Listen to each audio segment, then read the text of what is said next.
आज Doubtnut app download करें। Doubtnut पर अपने सभी गणित, रसायन विज्ञान, भौतिक विज्ञान और जीव विज्ञान के डाउट्स का करो सफाया। बस प्रश्न की फोटो खींचो, एक ही प्रश्न को क्रॉप करो और तुरंत वीडियो सोल्यूशन पाओ।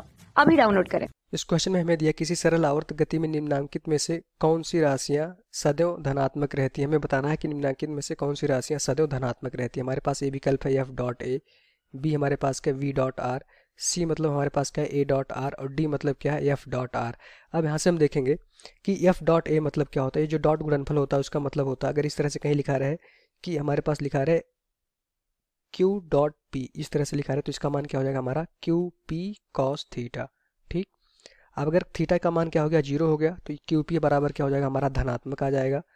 अभी हम बताते हैं कि ये जीरो कैसे होगा, कब 180 डिग्री होगा। अगर थीटा का मान 180 डिग्री हो गया क्यू पी बराबर क्या होगा हमारा ऋणात्मक हो जाएगा, क्योंकि 180 का मान क्या होता है -1 होता है। यदि थीटा का मान 90 डिग्री हो जाए तो क्यू डॉट पी का गुणनफल क्या हो जाएगा जीरो हो जाएगा, क्योंकि कॉस 90 का मान क्या होता है जीरो होता है। अब क्या होता है कि अगर कोई भी सरल आवर्त गति कर रहा है, सरल आवर्त गति कोई भी कण करता है, तो हमने बताया कि ये क्यू पी डॉट का मतलब क्या होता है क्यू पी कॉस थीटा, तो एफ डॉट ए का मतलब क्या हो जाएगा हमारा एफ ए कॉस थीटा। ठीक, इसी तरह वी डॉट आर का मतलब क्या हो जाएगा वी आर कॉस थीटा, ये हमारा अदिश गुणनफल। ए आर कॉस थीटा मतलब हो जाएगा हमारा ए डॉट आर का, अगर ये डॉट हम हटा देंगे तो यहाँ से हमारा हो जाएगा एफ आर कॉस थीटा। अब हमें पता है कोई भी कण अगर सरल आवर्त गति करता है तो उसका देखेंगे अगर सरल इस तरह से हमारा कोई भी कण एक क्या है सरल आवर्त गति कर रहा है। अब यहाँ से हम देखेंगे कि ये क्या होता है सरल आवर्त गति में कण हमारा साम्य स्थिति के इधर उधर दोनों तरफ गति करता है। यहाँ से देखेंगे साम्य स्थिति होगी तो कण हमारा एक बार यहाँ जाएगा, इधर उधर इस साम्य स्थिति की तरफ गति करेगा। कण हमारा एक बार यहाँ जाएगा, फिर ये वापस साम्य स्थिति पर आएगा, फिर दोबारा दूसरी चरम स्थिति पे जाएगा और फिर घूम करके पुनः साम्य स्थिति पे आएगा। तो यहाँ से देखेंगे जैसे ही कण हमारा इस दिशा में चलेगा, विस्थापन हमारा इस दिशा में होगा और कण पे बल हमारा इस दिशा में लग रहा होगा, बल हमारा इस दिशा में लग रहा होगा। अगर बल उसके विपरीत दिशा में लग रहा होगा तो त्वरण भी हमारा इस दिशा में लग रहा होगा। बल और त्वरण क्या होगा एक ही दिशा में लग रहे होंगे। तो यहाँ से देखेंगे कि अगर बल हमारा क्या होता है सरल आवर्त गति में -x के समानुपाती होता है, मतलब बल हमारा त्वरण के विपरीत दिशा में, विस्थापन के विपरीत दिशा में लगेगा। और त्वरण भी क्या होता है हमारा -x के समानुपाती होता है। मतलब ये हुआ कि त्वरण जो होगा हमारा ये नेगेटिव साइन ये दिखाता है ऋणात्मक चिन्ह, कि जो त्वरण होगा वो हमारा विस्थापन के विपरीत दिशा में।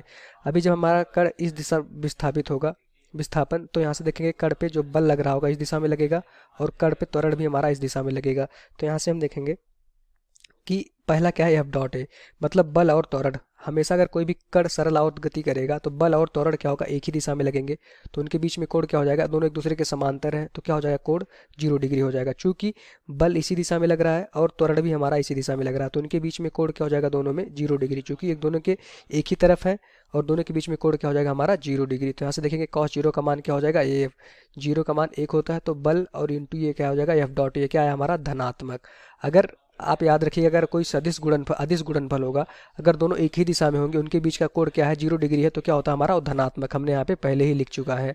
अगर थीटा बराबर क्या हो जाएगा, थीटा बराबर 0 डिग्री तो धनात्मक, थीटा बराबर अगर 180 डिग्री हो गया तो क्यू पी का मान क्या हो जाएगा हमारा ऋणात्मक, और थीटा बराबर अगर 0 डिग्री हो गया तो वो हमारा क्या हो जाता है क्यू पी शून्य हो जाएगा। तो यहाँ से देखेंगे कि वी डॉट आर, अब हम देखेंगे वेग और विस्थापन में। तो जब हमारा कोई भी कण क्या होता है जब चरम स्थिति पे पहुंच जाता है तो यहाँ से देखेंगे कि कण का वेग हमारा इस दिशा में होगा।